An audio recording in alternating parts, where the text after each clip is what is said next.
Paz de Cristo, hermanos. Para mí es un gusto volver a estar con ustedes.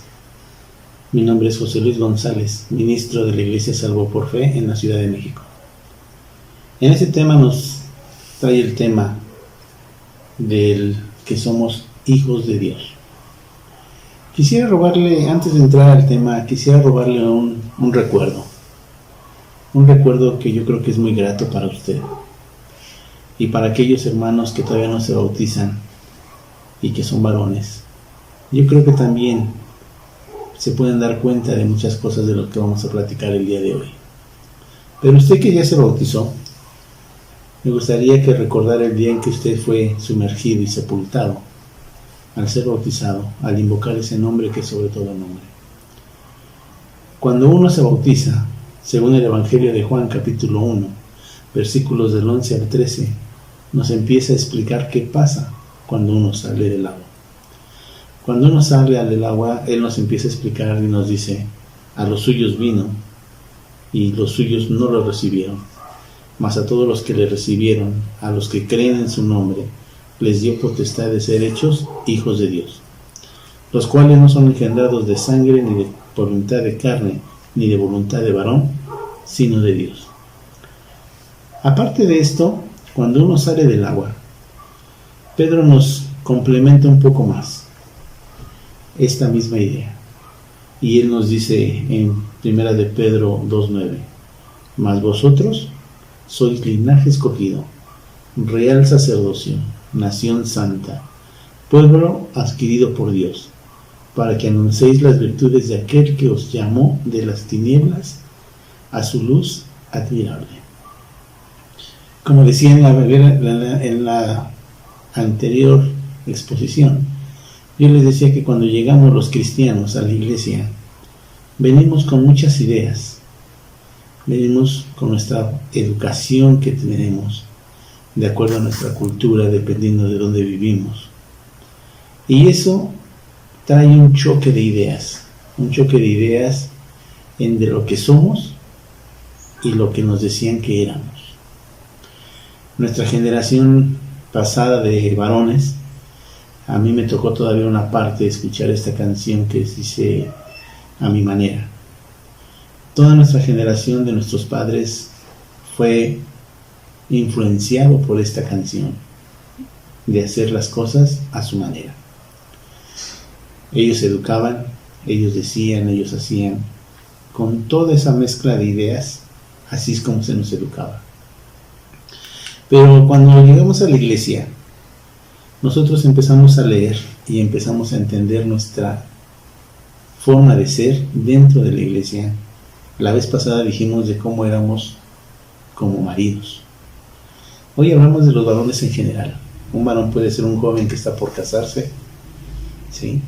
Un varón es aquel que ya se casó, que ya llegó a la iglesia, que está por bautizarse o ya está bautizado. Y lo que tenemos que entender y comprender acerca de la Biblia es que Dios nos va dando consejos de cómo es que nosotros tenemos que ser educados y disciplinados. Primeramente quisiera leer el proverbio número 3, versículo 7, y dice: no seas sabio en tu propia opinión. Cuando uno anda siendo educado, uno se educa siendo sabio en nuestra propia opinión, ¿sí? Pero el proverbio sigue más adelante y el versículo 11 y 12 dice: hijo mío, no tomes a la ligera la disciplina del Señor, ni te desanimes cuando te reprenda, porque el Señor disciplina a los que aman. Pero hay una parte final de este versículo 12 y dice: y azota a todo el que recibe como hijo. Eso fue escrito allá con el rey Salomón. Pero nuestro tema que vamos a ver el día de hoy, y el texto que quiero tomar como base, es el libro de Hebreos. El libro de Hebreos, o carta mejor dicho de Hebreos, en el capítulo 12, nos va a dar una idea de cómo es que nosotros vamos caminando en nuestro andar como varones en la iglesia. Permítanme leerle el capítulo 12 del 1 al 11, y dice así: Por tanto, nosotros también, teniendo en derredor nuestro tan gran nube de testigos, despojémonos de todo peso y del pecado que nos asedia, y corramos con paciencia la carrera que tenemos por delante. Nosotros, puesto los ojos en Jesús, el autor y consumador de la fe, el cual por el gozo puesto delante de él soportó la cruz, menospreciando el oprobio, y está sentado a la diestra del trono de Dios. Considerad, pues, aquel que os ha soportado contradicción de pecadores contra sí mismo, para que no desfallezcáis faltos de ánimo, porque aún no habéis resistido hasta derramar sangre, combatiendo contra el pecador, y habéis ya olvidado la exhortación que como a hijos se os dirige, diciendo: Hijo mío, no menosprecies la disciplina del Señor, ni desmayes cuando eres reprendido por él, porque el Señor al que ama disciplina, y azota a todo el que recibe por hijo. Si soportáis la disciplina, Dios os tratará como a hijos, porque ¿qué hijo es aquel a quien el Padre no disciplina? Pero si estáis sin disciplina, de lo cual todos han sido participantes, entonces sois bastardos y no hijos. Además, tuvimos a nuestros padres terrenales que nos disciplinaban y los respetábamos. ¿No nos someteremos mucho mejor al Padre de los Espíritus y viviremos? Pues aquellos nos disciplinaban por pocos días, como a ellos les parecía, pero para los que son, es provechoso, para que participemos de su santidad. Es verdad que ninguna disciplina parece al presente ser causa de gozo, sino de tristeza, pero después da fruto, apacible, de justicia a los que han sido ejercitados por medio de ella. Amén. La palabra clave en este texto es disciplina y es sacrificio.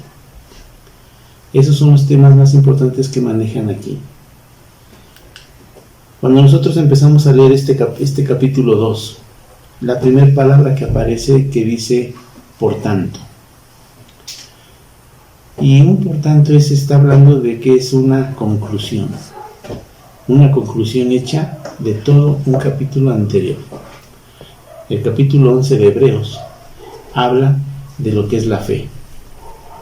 Cualquiera que habla de fe ve y escudriña la palabra en el capítulo 11, versículo 1, porque ahí está la definición de fe. Pero cuando vemos por tanto, nos damos cuenta que el escritor de los Hebreos nos quiere decir algo más. Todo lo que él escribió anteriormente, todos los ejemplos de fe que puso, tienen un por qué y un para qué, y es lo que acabamos de leer. El por tanto significa que nosotros estamos corriendo una carrera de fe.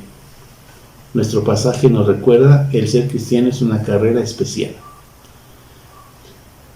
Una carrera tiene una ruta marcada, una meta bien definida, con reglas específicas que deben ser observadas cuidadosamente. Ellos nos muestran que es posible ser fiel a la manera de Cristo. Son merecedores de que les honremos con nuestra propia fidelidad. Hablar de todos los ejemplos que tiene Hebreos 11 es que ellos corrieron una carrera en la cual con su ejemplo ellos nos dijeron cómo es que se corre una carrera cristiana. Hay sacrificio y hay disciplina. Y hay una parte importante en todo lo que vamos a ver, y es que la iglesia tiene una herencia que nosotros recibimos y tenemos que cuidarla, No tenemos el derecho de descuidar o destruir lo que ellos hicieron. Ellos pusieron unos ejemplos para que nosotros pudiéramos hacer lo mismo. El pasaje también nos muestra que hay dos elementos esenciales propios de la carrera cristiana: el sacrificio y la disciplina. El sacrificio, nosotros tenemos que estar dispuestos a vivirlo. Nos recuerda que la carrera cristiana es una carrera de resistencia y no de velocidad. Es una carrera a campo traviesa, es decir, se corre bajo la presión constante del ambiente mundanal que nos rodea. Cuando nosotros empezamos la carrera cristiana, nosotros tenemos que tener una meta, tenemos que tener una disciplina y tenemos que tener claramente que no es de velocidad. No es que lleguemos más rápido, sino que es que lleguemos. Cuando nosotros vemos y estudiamos en los tiempos que fue escrito esto, se dice que los que corrían, casi corrían desnudos. Y corrían desnudos porque no querían un peso que les hiciera ir más lentos. Cuando Jesucristo empieza a hablarnos de esta situación de la carrera, es posible que ellos muestren que fue el ejemplo que Cristo estuvo escuchando acerca de ellos. Y son merecedores que les honremos con nuestra propia fidelidad. ¿Qué quiere decir esto? Que nosotros al caminar en este mundo, nosotros tenemos que ser ejemplo como ellos son ejemplo de nosotros. Tenemos que correr livianos, como dice, que tenemos que quitarnos todo peso de pecado. Todo peso de pecado es el que nos hace ser lentos, nos hace no llegar a la meta, nos hace perder el enfoque, nos hace indisciplinados. Un atleta se prepara para ser el ganador de la carrera. Así nosotros son estos ejemplos. Estos ejemplos se nos ponen para que nosotros podamos llegar a esta meta. La iglesia que hoy formamos y disfrutamos tiene esta característica: sacrificio y disciplina de los que fueron antes que nosotros. Yo recuerdo a mis pastores que ellos me mostraban con su ejemplo el sacrificio y la disciplina que tenían al ser cristianos. Y ahí es donde uno aprende. Hay una parte que tenemos que tener clara. Lo que nosotros acabamos de leer, a mí me llama la atención cuando dice: puesto los ojos en Jesús, el autor y consumador de la fe, el cual, por el gozo puesto delante de él, sufrió la cruz. Algo que yo no había entendido es de que él tenía un gozo delante de él. Y tomando lo que el escritor de los Hebreos nos quiere hablar de la carrera, ¿qué es lo que estaba puesto delante de él? ¿Cuál era su meta? Esto me hace pensar y me hace ver lo que sufrió él en la cruz. Si yo me voy a Isaías 53, ahí me explica a la micra todo lo que iba a pasar ese día cuando él es sacrificado en una cruz. En Isaías 53, si nosotros nos diéramos la oportunidad de leer, no lo han leído muchas veces. El detalle es de que se nos resaltan muchas cosas. Ahí es donde se nos dice: por su llaga somos sanados. ¿Sí? Hay muchas partes de la Biblia que ahí se cumplen en la cruz. Pero hay una parte que es importante que a veces perdemos de vista y que el escritor de los Hebreos es lo que nos enseña. Isaías 53:10 nos da esta explicación de lo que estaba puesto delante de él, de lo que él estaba viendo, de la meta que él estaba viendo, y por lo cual sufrió lo que pasó en la cruz. Y dice así, Isaías 53:10: con todo eso, Jehová quiso quebrantarlo, sujetándole a padecimientos. Cuando haya puesto su vida en expiación por el pecado, verá linaje, vivirá por largos días, y la voluntad de Jehová será en su mano prosperada. Verá el fruto de la aflicción de su alma. Esto de que verá el fruto de la aflicción de su alma, Jesucristo sabía lo que estaba haciendo. Y él sabía que ese era el fruto de la aflicción de su alma. Cuando está en el Getsemaní orando y suda gotas de sangre, esa aflicción de esa alma, él veía que iba a tener un fruto. Dice, y quedará satisfecho por su conocimiento, justificará a mi siervo justo a muchos, y llevará las iniquidades de ellos. Por tanto, yo le daré parte con los grandes, con los fuertes repartirá despojos, por cuanto derramó su vida hasta la muerte, y fue contado con los pecadores, habiendo él llevado el pecado de muchos y orado por los transgresores. Aquí me doy cuenta que Jesús sabía cuál era la meta, y por lo cual él sufrió la cruz. Puesto esto en nuestros días, si nosotros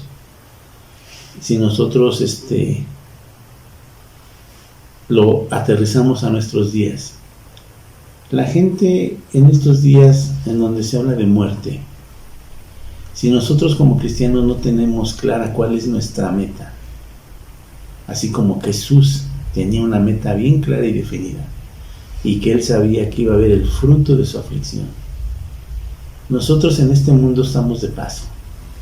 Yo creo que usted y yo podríamos cantar un himno que cantábamos antes, que decía, el mundo no es mi hogar, yo de pasado hoy. Tesoros mil dejé por seguir a Jesús. Una persona cuando canta eso es porque tiene clara su meta, dónde es a dónde vamos a llegar. Si usted, que va iniciando su carrera como varón, y sus tesoros lo detienen aquí, permítame darle un consejo. Mande sus tesoros al cielo, porque donde está su tesoro está su corazón. Y si usted manda los tesoros al cielo, créame que allá va a estar su corazón, así como Cristo veía el fruto de su aflicción. Sigamos con nuestro texto. La carrera que nosotros corremos dura toda nuestra vida. Toda la vida aprendemos, toda la vida vamos en aumento. Y podemos llegar a decir, como decía Pablo, para mí el vivir es Cristo y el morir es ganancia. El autor enfatiza la necesidad de que tratamos adecuadamente aquellas cosas que impiden que corramos adecuadamente, las que nos estorban y nos enredan. No nos dice que la carrera cristiana está libre de estorbos y enredos. Nos llama a que los dejemos a un lado. ¿Cómo podemos hacer esto? Hay dos elementos implícitos en los que ya hemos dicho, y son el sacrificio y la disciplina. El primero, el sacrificio. Como cristianos nosotros nos estorbamos a nosotros mismos. Somos una especie de carga que cuelga de nuestro cuello. Por ello el cristiano es llamado a la renuncia al derecho de ser él mismo, de ver por sí mismo. Es lo que decíamos, como decía Pablo, ya no vivo yo, mas Cristo vive en mí. En Filipenses Pablo lo explica de esta manera: ninguno busque únicamente su propio bien, sino también el bien de otros. Esto, hermanos, es la síntesis de la ética cristiana. Este es el resumen de lo que hacemos los cristianos. Esto fue lo que hizo Cristo en la cruz. Ninguno busque únicamente su propio bien, sino también el bien de otros. Nosotros, cuando tenemos hermanos y nos visitan y traen su educación, y nosotros empezamos a explicar que somos mensajeros. Nosotros como mensajeros simplemente damos un mensaje que está escrito para que la gente lo empiece a digerir poco a poco. Y una palabra clave de una persona que va empezando en el cristianismo es cuando nosotros decimos, por decir, es que la Biblia dice no matarás. Y el cristiano que apenas va empezando nos empieza a decir, bueno, pero es que yo creo, es que yo pienso. Cuando nuestra educación se contrapone contra lo que fuimos educados y se contrapone no para servir al otro, sino para servirme a mí mismo, entonces nos damos cuenta de cuál es el grado de su ética cristiana. Eso de decir yo creo, yo pienso, nos pone en una desventaja y estamos sentenciados a no terminar la carrera. Eso tiene que ver con la renuncia a lo que no es agradable, no es propio, nos corresponde por derecho, pero como no resulta conveniente para el desarrollo de nuestra vida cristiana ni para el resto del cuerpo de Cristo. Tal renuncia implica sacrificio por cuanto resulta doloroso despojarnos de todo ello. El autor da dos razones para sustentar la validez de su llamado. Primero, el testimonio de la fe del capítulo 11 nos dice que ellos pudieron hacer tal suerte de sacrificio, hombres y mujeres como nosotros, que pagaron, a veces con su propia vida, el precio de su fidelidad. Y en segundo lugar, el autor nos llama a poner nuestros ojos en Jesús, al decir que de Él procede nuestra fe y Él es quien la perfecciona. Sencillamente nos invita a vivir al modo de Cristo. Solo puede imitarse el estilo de vida de aquellos con los que vivimos cotidianamente. En este sentido, Jesucristo es a nosotros lo que el entrenador al atleta. Conviven y hacen la vida en común. No debemos olvidar que solo hay una manera de vivir la vida cristiana. Esta es como digno del Señor. Si alguien dice no al sacrificio, que ello significa estar viviendo de cualquier forma, menos como es digno, vivirá en desacuerdo con el Evangelio de Cristo. Quien así lo hace, no debe de esperar la bendición divina para su vida, pues la palabra dice que si nosotros negamos al Señor, también Él nos negará.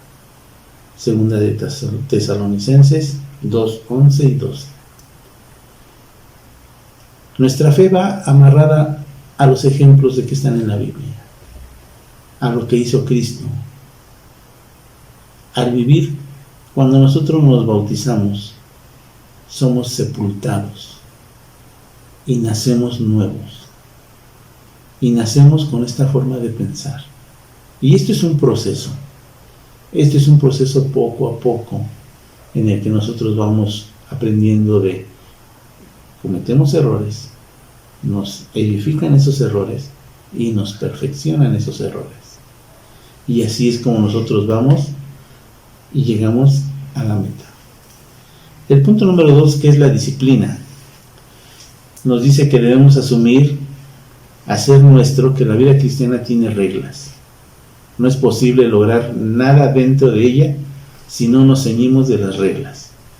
En la segunda carta a Timoteo nos habla acerca de estas carreras y nos dice, y también el que lucha como atleta no es coronado, sino lucha legítimamente. Desde luego, toda disciplina produce malestar, es desagradable y duele. Dice el autor, sin embargo, que aprender la lección tiene una vida de paz y rectitud.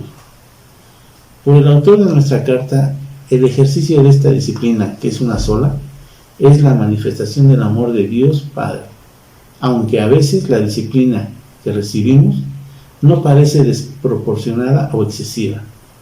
La misma siempre evidencia que Dios se interesa por nosotros.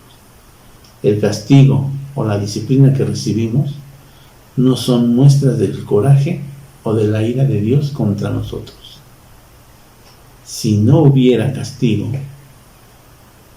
si hubiera falta de eso, entonces sí estaríamos hablando de un castigo divino.